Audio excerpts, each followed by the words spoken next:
My son asked to stay for a few weeks while he and his wife regrouped. I said yes before he even finished the sentence. He was my son, and I still believed that meant something simple. 2 days later, a moving truck sat in my driveway, bigger than anything a few weeks should need. By the end of that first week, my grandchildren were already enrolled at the school down the road, using my address like it already belonged to them. I told myself I was imagining things. Then I said no. Just once. No to babysitting every weekday, for free, indefinitely. My daughter-in-law looked at me like I had ruined something she'd been quietly building for months. She wasn't wrong. I just didn't know yet what it was. My name is Diane Whitfield. I'm 64, I taught 4th grade for almost 30 years, and I've lived in this house since my husband Gerald and I bought it, back when the street was still half dirt and half pavement. Gerald passed 4 years ago. We paid this house off together, dollar by dollar, before he went, and it is the one thing in my life that has never once let me down. I have one son, Ryan. He's 34, married to Marissa, and they have 2 kids, Lily, who's 7, and Ben, who just turned 4.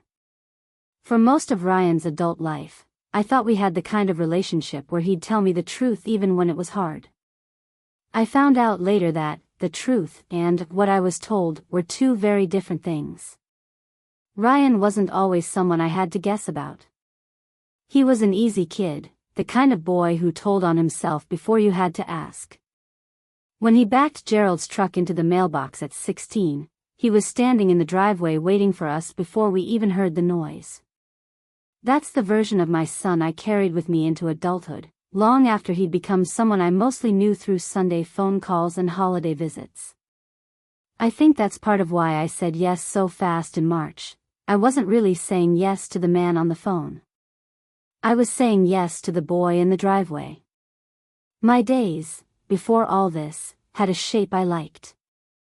Tuesday mornings I walked the reservoir loop with my friend Helen and 2 other women from the neighborhood. Wednesdays I got my hair done and had lunch afterward, usually alone, usually at the same diner, and I never once thought of that as anything special until I didn't have it anymore. Thursday evenings were book club. It wasn't a big life, but it was mine, built slowly in the 4 years since Gerald died, and I was proud of how steady I'd made it. It started with a phone call in March. Ryan sounded tired in a way I hadn't heard since he was a teenager failing a class he wouldn't admit he was failing. "Mom, the business didn't work out the way we thought," he said.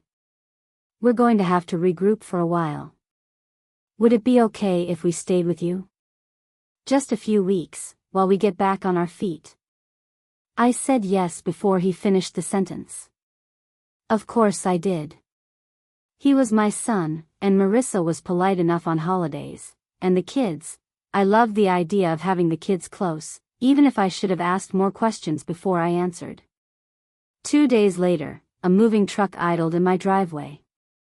Not a few suitcases. A truck. Boxes labeled kitchen and Lily's room and, strangest of all, a box just labeled Ben, permanent in Marissa's handwriting, like someone had already decided how long this was going to last before anyone discussed it with me. By the end of that first week, I learned, not from Ryan, but from a form Lily brought home, that both kids had been enrolled at the elementary school 2 streets over. Using my address. Nobody had asked me if that was all right. Nobody had asked me anything, really. Things were simply being decided, and I was expected to be grateful to be included in the decisions after the fact. I told myself I was imagining a problem where there wasn't one. Families help each other. That's what I kept telling myself, standing in my own kitchen while Marissa rearranged my cabinets to fit her air fryer and her 17 kinds of children's snacks, narrating the changes to me as though I'd asked for suggestions. "You'll thank me," she said, sliding my grandmother's mixing bowls to a lower shelf to make room. "This is just more efficient." I asked Ryan, gently, over coffee that first weekend, how long he thought a few weeks might actually be. He wouldn't quite look at me. Depends how fast I land something, he said, and then he changed the subject to whether I still had his old bike in the garage, and I let him change it, because pushing felt unkind when he'd just told me his business had failed. Within 2 weeks, helping out with the kids sometimes had become a schedule. Marissa handed it to me on a Sunday night, printed, laminated even, Diane, Monday through Friday, 7:30 a.m. to 5:30 p.m. Not a request. A plan, already finished, waiting for my signature the way you'd hand someone a permission slip. I told myself I could do it for a little while. Ryan was job hunting, or so he said. Marissa said she was keeping the household running while he did. I didn't ask what that meant, exactly, because some part of me didn't want to know that the closed office door and the murmured phone calls had nothing to do with resumes. 6 weeks in, I hadn't had a single weekday to myself. My own calendar, the one I'd kept for years, book club, the Tuesday walking group, a standing lunch with my friend Helen, had gone empty except for pickup times and snack schedules. My days now started at 6:30, getting Lily's hair braided and Ben's cereal poured before I'd even had my own coffee, and ended somewhere around 6 in the evening, when Ryan and Marissa finally emerged from wherever they'd spent the day, always a little vague about the details. I loved Lily and Ben, I want to be clear about that, even now. Ben liked to help me water the plants, which meant flooding one and ignoring the rest, and I let him every single time. Lily had started asking me to tell her about when Daddy was little, and I told her the mailbox story, and she laughed so hard she got hiccups. Those hours were real, and I don't regret them. What I regret is not asking sooner why I was the only adult in the house whose entire day had disappeared into them. Meanwhile, I glimpsed Ryan's calendar once, over his shoulder while he checked something on his laptop, and it had names on it I didn't recognize. Not interview, not follow-up call, just initials and a time, several of them in the same week. Not job interviews, I thought. Meetings. I asked Marissa, gently, one Sunday, if I could have Wednesdays back, just to see Helen and get my hair done and remember what my own life looked like. Her face did something I hadn't seen before, not annoyance, something colder. I thought you loved spending time with them, she said, in a tone that made it clear wanting one day back a week meant I didn't. Ryan, sitting right there, said nothing at all, which somehow felt worse than if he'd agreed with her out loud. That was the week I overheard her on the phone in the hallway, not knowing I was in the next room. She won't say no, Marissa said, laughing a little. She never does. I stood very still on the other side of that wall. It is a strange thing, hearing yourself described by someone who thinks you can't hear. Not asked. Counted on. There's a difference, and once you see it, you can't unsee it. So the next Sunday, when Marissa handed me the following week's schedule, I didn't take it. I said, as calmly as I could manage, that I loved my grandchildren, and I would help sometimes, but I could not be their full-time, unpaid childcare 5 days a week, indefinitely, with no end date in sight. I needed some of my life back. I want to be honest about what happened next, because I still don't fully understand the size of it. Marissa didn't just get upset. She got furious, in a way that didn't match the moment. Do you have any idea what you're doing to us right now? She said, her voice climbing fast. We can't just conjure daycare money out of thin air, Diane. I pointed out, as evenly as I could, that I hadn't asked them to pay for daycare. I'd only asked not to be the daycare, 5 days a week, for free, forever. Ryan, who had been quiet through most of it, suddenly wasn't quiet at all. He accused me of abandoning them when they needed me most, of caring more about hair appointments than my own grandchildren, of never really wanting to help in the first place. It didn't sound like my son. It sounded rehearsed, like an argument that had been built for a different, larger purpose and was just being tried out on me for the first time. I sat there in my own kitchen, being yelled at by my son and his wife for declining to work a 40-hour unpaid week I had never agreed to. And then Marissa said something that stopped me cold. She grabbed her keys, and on her way out the door, she turned around and said, "You have no idea what you just messed up." That sentence didn't make sense to me. Not for a babysitting schedule. People don't say things like that over pickup times. But I filed it away, the way you file away a splinter you can feel but can't yet see. A few days later, still shaken by how disproportionate that fight had felt, I went to sort through the mail Marissa had been helping me manage since they'd arrived, something she'd offered to do in the first week, and I'd been grateful for, because my eyes aren't what they used to be. I found a small stack she'd set aside in a kitchen drawer instead of giving to me. Unopened. All addressed to me. They were from a lending company. 3 letters, over 3 weeks, referencing an inquiry into a home equity line of credit. On my house.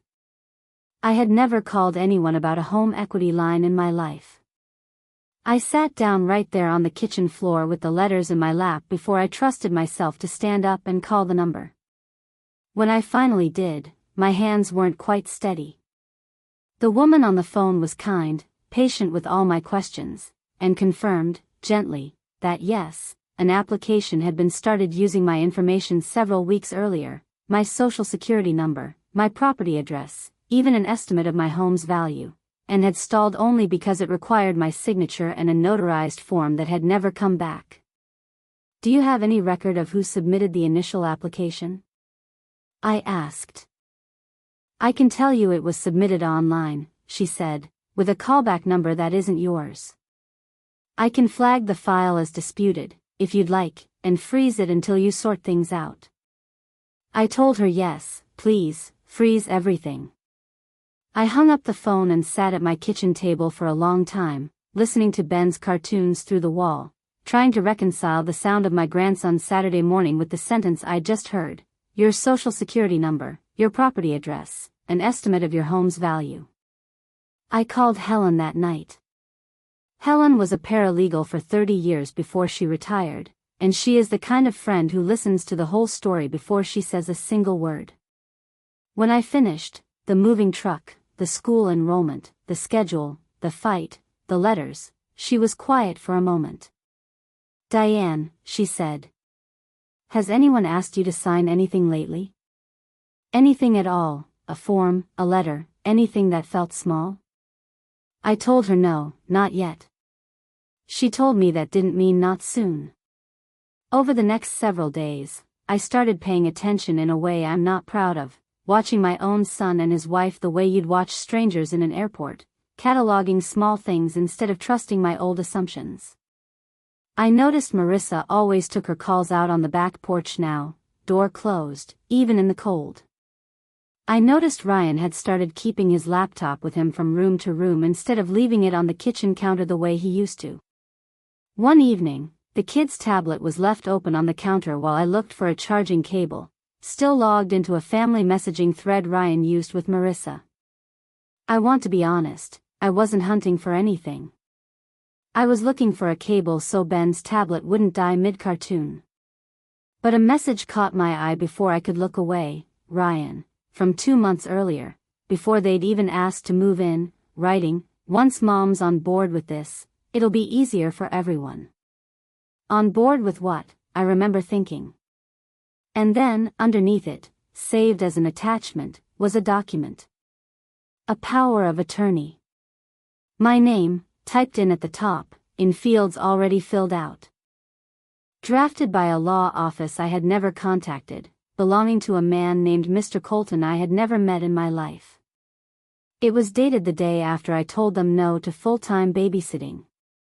That is the part one keep coming back to, even now.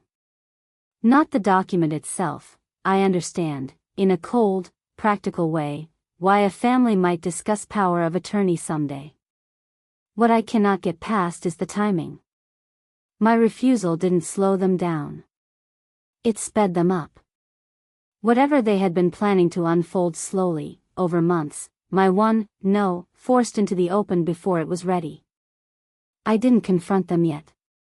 I know that might sound strange, but I needed to understand the shape of the whole thing before I said a single word, because I had already seen how fast Marissa could turn a conversation around to make me the unreasonable one. The final piece came from my neighbor, of all people. Carla, 3 houses down, mentioned in passing that she'd seen a man with a clipboard and a real estate sign taking photos of my house from the street the previous Tuesday, while I'd been out with the kids at the park. "I figured you were finally selling," she said. "Are congratulations in order?" I told her no, and went straight home and called the number on the sign in the photo she'd snapped for her own curiosity. A man named Todd Briggs answered, cheerful, confirming he'd done a private appraisal on my property the week before, arranged by a Ryan Whitfield, who told him he was helping his mother explore her options. I asked him, as calmly as I could manage, what exactly Ryan had told him.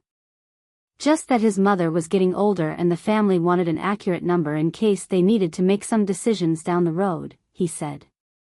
Standard stuff, honestly. Happens all the time with elderly parents. I didn't correct him about being elderly. I was too busy absorbing that my son had described me to a stranger as a problem to be planned around. I had explored nothing. I had been asked nothing. I called my bank the next morning and asked, point blank, whether anyone had contacted them about adding a name to my deed. The representative couldn't tell me much over the phone, but she confirmed there had been an inquiry from a title company about the process for adding a co-owner for estate planning purposes. Not a completed transfer. An inquiry. Someone testing how far the door would open before they pushed on it, and, she added, checking the notes on file, the inquiry had listed Ryan's cell phone as the primary contact number, not mine. I sat with that for a long moment, in my own kitchen, at my own table, in the house Gerald and I paid for a little at a time for 22 years. And I understood, finally, what the babysitting had actually been. It was never about the kids needing care. It was the price of my compliance, of keeping me tired, occupied, and grateful enough not to ask too many questions while they quietly built a case that I might need help managing my affairs. A tired, agreeable, endlessly available grandmother is easy to plan around. A grandmother with her Wednesdays back, asking questions, is not. I called Helen again. This time she didn't just listen, she gave me the name of an attorney she trusted, a woman named Patricia Alvarez, who had handled elder financial protection cases for 20 years. I made an appointment for that Thursday and brought everything, the letters, the appraisal confirmation, the deed inquiry, even a screenshot of the message thread, taken quietly, without anyone knowing. Patricia was calm in the way that made me calmer. Nothing had been finalized. No deed had been transferred. No power of attorney had been signed. I had acted in time, but she was very clear that, in time, had been closer than I wanted to know. That Friday evening, I asked Ryan and Marissa to sit down at the kitchen table. I laid out what I had. The change of address form, dated their first week here. The lender letters. The message thread. The power of attorney with my name already filled in. The appraisal. The deed inquiry. I have never in my life seen my son's face go through so many expressions in under a minute. Marissa got there first, the way she always did. "We were just exploring options," she said. "For your benefit. You act like we were doing something to you." "You had a lawyer draft a document with my name on it," I said, "the day after I told you I couldn't babysit 5 days a week for free. Explain the timing to me." She tried a different angle. "You're being paranoid, Diane. This is why people worry about you living alone." I told her that sentence was exactly the kind of thing I imagined she'd say to a judge one day, and something in her expression told me I wasn't wrong. Ryan tried denial next, that it wasn't what it looked like, that Mr. Colton had only mentioned it as something to think about eventually. I laid the dated documents side by side on the table, the change of address from their first week, the lender letters, the message thread, the draft power of attorney dated the day after my refusal, the appraisal, the deed inquiry. Denial stopped working somewhere around the third document, and he went quiet in a different way, staring at the table instead of at me. "Ryan," I said. "Look at me. Explain the timing." Finally, he said the thing I think was closest to true. "Colton said if we were living here, taking care of you and the house, it would help, if we ever needed to show you needed support managing things. It wasn't supposed to happen like this. It was supposed to be slower. Quieter. We were never going to actually do anything you didn't agree to." "I never agreed to any of it," I said. "That's the entire point. You built a plan for a version of me who couldn't say no, and then you got angry when the real one did." He didn't have an answer that made it better. Marissa, to her credit or not, didn't try to give him one. I told them they needed to move out. Not in 6 months, not when things settled down, within the week. Marissa's response told me everything I needed to know about how much time she thought she'd had left. "You can't just throw your grandchildren out," she said, and I told her, as steadily as I could, that I was not throwing out my grandchildren. I was ending an arrangement with 2 adults who had used my home, my labor, and my trust to try to take something that was never theirs to take. They left 6 days later. Ryan didn't say much as he carried the last box to the truck. Marissa didn't say goodbye at all. Lily hugged me hard at the door and asked when she'd come back for pancakes, and I told her soon, and meant it, even though I had no idea yet what soon would actually look like. Ben cried in his car seat the whole way down the driveway, and I stood there waving until the truck turned the corner, feeling like 2 completely different things at once, relief, and a grief I hadn't expected to feel this sharply. That first night alone in the house, I walked through every room turning off lights that weren't mine to turn off, in some ways, for 6 months. I found one of Ben's socks under the couch and sat holding it longer than I probably needed to.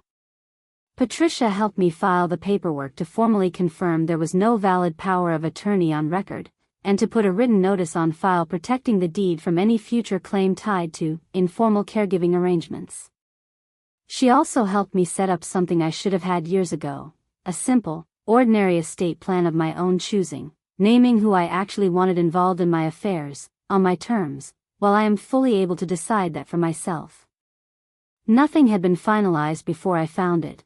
The equity line stalled without my signature, the deed inquiry never became a filing, but I sleep better now knowing all of it is on paper, not just on trust.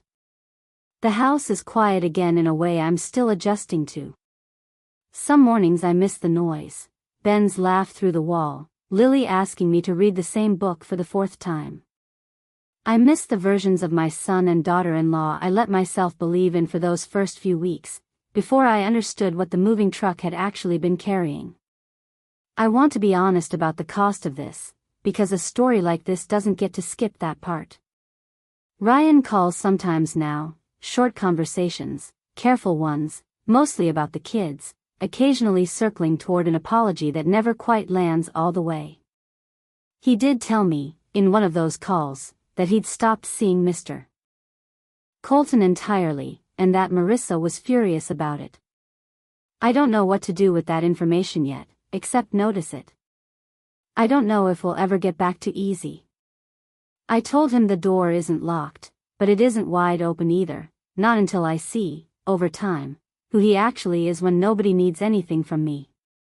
Helen tells me that's not coldness, that's just what wisdom looks like after 60. I'm trying to believe her. What I know for certain is this. Saying no to babysitting wasn't the mistake that cost me my relationship with my son. It was the one honest thing I did in 6 months of being quietly maneuvered, and it was the thing that saved my home.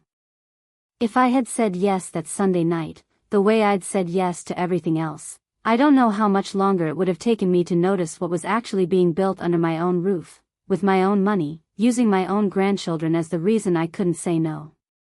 I still love my son. That hasn't changed, and I don't expect it to.